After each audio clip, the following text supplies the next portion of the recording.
So welcome to Lake Superior, you guys. We are located just north of the city of Sault Ste. Marie, Ontario. We're on the very eastern shore of Lake Superior. We're in a bay called Goulet Bay. This is where I spent a lot of my childhood, and I really love coming back here every so often.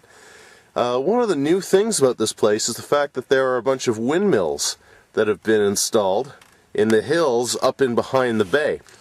And you can see them if you just take a canoe out into the bay, maybe a couple hundred meters. You can see all of them up in the hills. They look fairly small from here, but they're actually very large. Each one of them is probably about a quarter of the height of the CN Tower. So we're going to take a closer look at those a little bit later on a virtual field trip. It's a very calm day today, not very much wind at all. And as we take a look at the windmills, we're going to see that some of them are not turning at all, whereas others are just starting to turn because they have to find the wind. And we're going to take a look and see how that's actually done. So if you just take a look over here, a lot of the windmills you see over in this area are not spinning at all. Whereas, if you take a look at the windmills that are over there, they are spinning.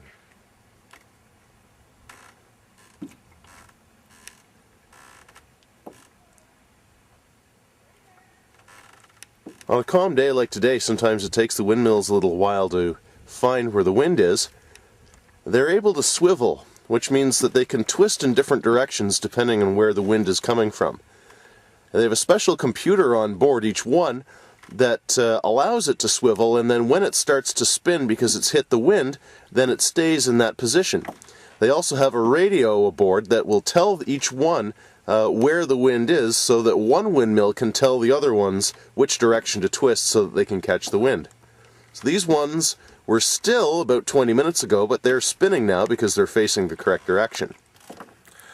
So it's, I guess, a little bit interesting to look at these windmills when you're sitting in the middle of the lake in the canoe and you're looking at them from miles away. But it'll be more interesting for us to actually go up to these windmills and take a close look at them right from the base.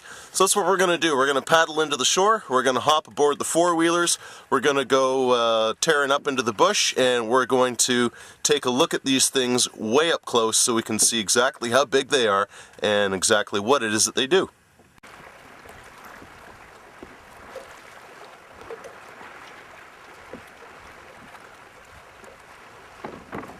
Alright, let's pull this canoe up onto the rocks.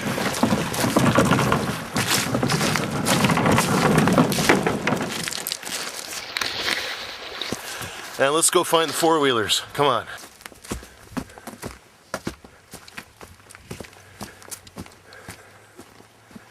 Huh, nice view.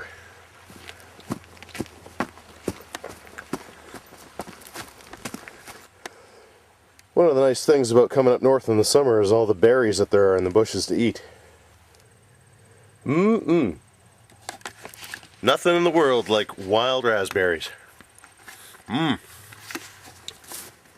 Alright guys, so we are now going to head over to the hills. We're going to go on our four-wheelers. We're going to go check out those windmills. So get yourself strapped in and off we go.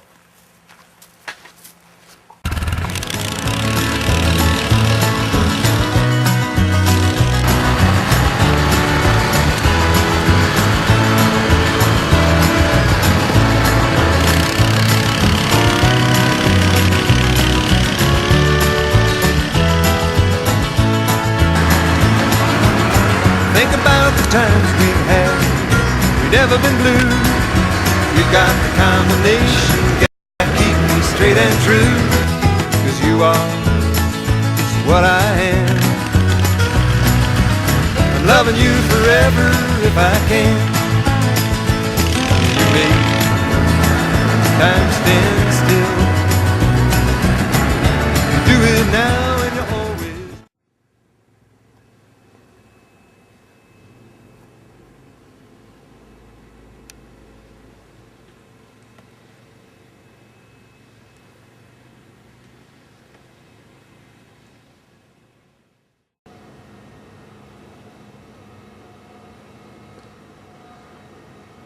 So here we are at the Brookfield Wind Farm.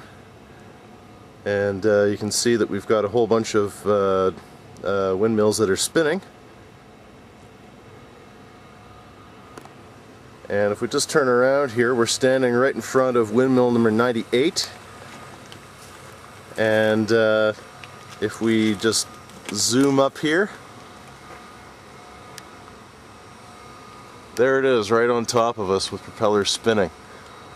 So from the ground to the very tip of the top blade is about 380 feet, which is about 125 meters, longer than a football field. And these blades, as they're spinning, depending on the wind speed, they can actually spin really fast. And the very tip of the blade, which I'm just sort of filming right now, if you were at the very tip of the blade and you were hanging on for dear life, you would be moving anywhere from 70 to about 120 kilometers per hour. Okay, if you were hanging on at the very end of the blade. So we're just gonna walk toward the base of this and the service door, just for fun. This is unit number 98. It gets a little loud here because of all the moving machinery inside.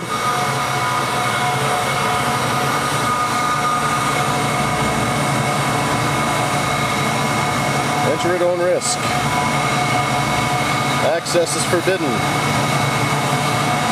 I'm not gonna go in.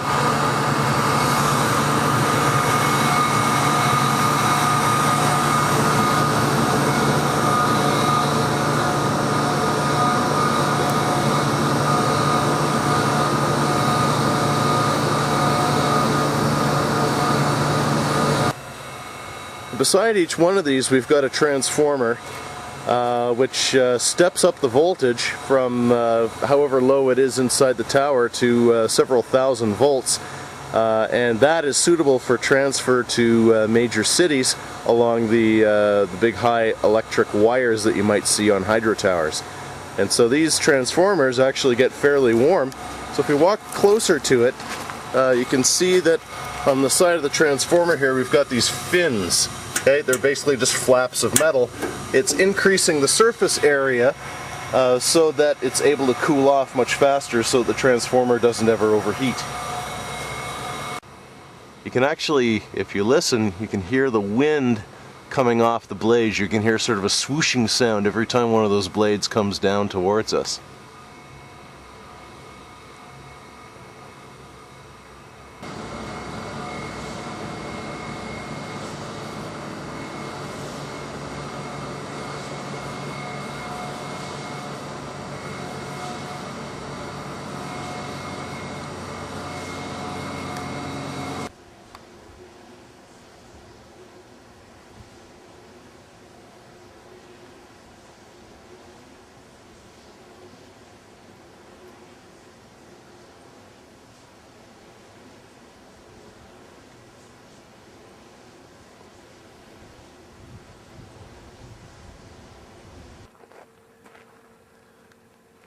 I'm not sure if you can hear this in the video, but there's a low humming that we can hear. And that humming that we're hearing is the windmills turning. What happens is they have a sensor built inside of them, and whenever they're not spinning, it means that they may not be pointing in the right direction, because they have to be pointed exactly in the right direction in order to spin.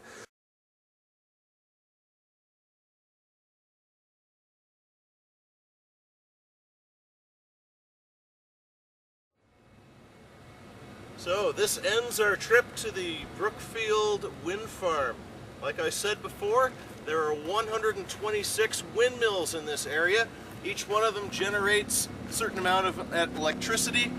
When the electricity is generated, it's added together with all the other windmills and it's sent to the power lines where it can be then distributed and sold to various customers.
When I walk the hills so high around the town where I was born, New York seems so far away, though I was there just yesterday.